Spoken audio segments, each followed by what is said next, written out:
Hi everyone, so in this video what I'd like to talk about is, can a relationship ever recover from cheating? So this is a topic that really affects many of the people who come to see me for couples counselling. It's a topic that I've considered myself. I've been in relationships where people have cheated. One relationship I can recall that I stayed with the person and tried to make it work. Another relationship where there was cheating, I just ended the relationship.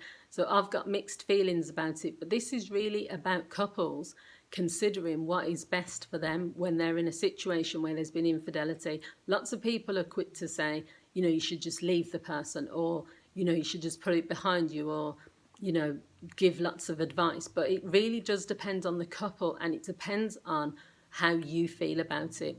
So these are 5 things to take into account if you are someone that has got back together with someone when there's been cheating, and whether you feel, you want to make it work. The first thing is you need to have an open and honest discussion.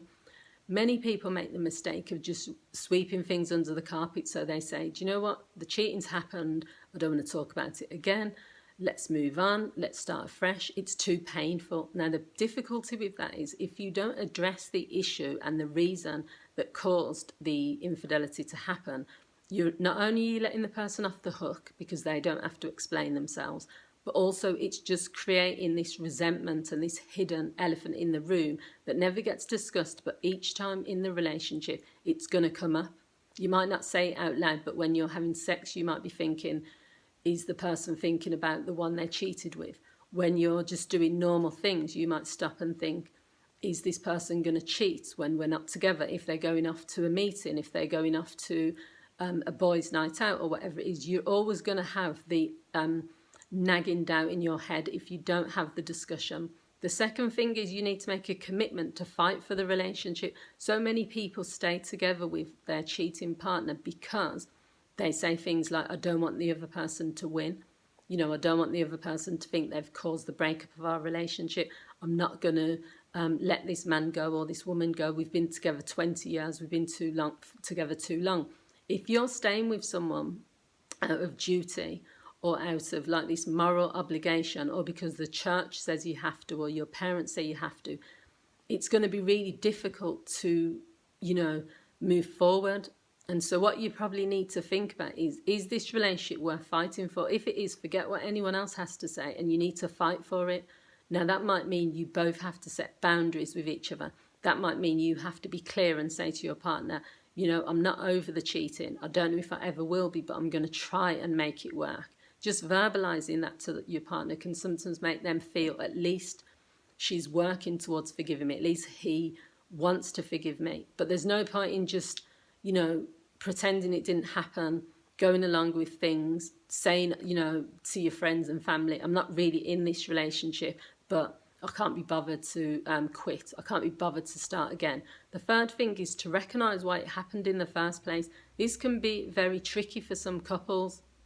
Now, cheating is never acceptable.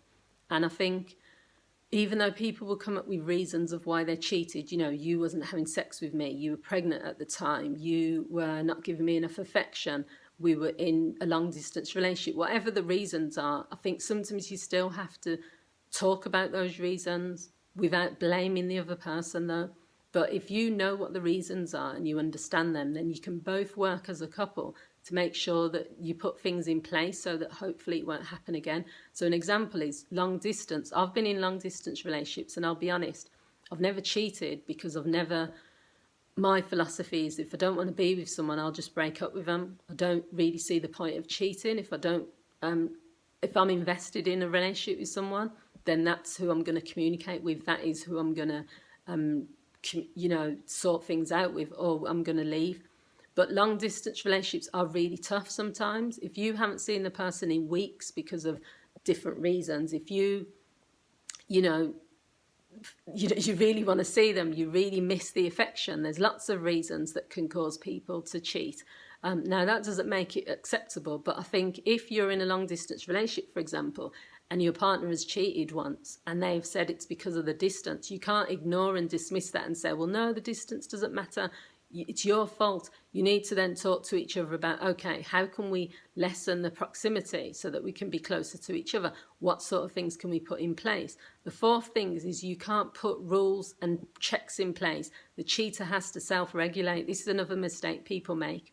If you think that by putting controls on your partner, putting, checking all their passwords all the time, checking where they are, checking their pockets, telling them they've got to be back at a certain time, sniffing their private parts, which is just ridiculous, but people do it. Keeping checks on them, telling them they can't go here, they can't go. It's not going to work. Human nature is that people do not like to feel trapped. They like freedom. They don't get into a relationship so that you can be their jailer. Now, if you keep doing it, it will work for a little bit because the partner who cheated is going to feel guilt. So they'll allow you to do certain things which they wouldn't normally accept. But eventually they're not going to put up with it. So what you need to do is to help your partner to self-regulate. Cheating sometimes is about discipline.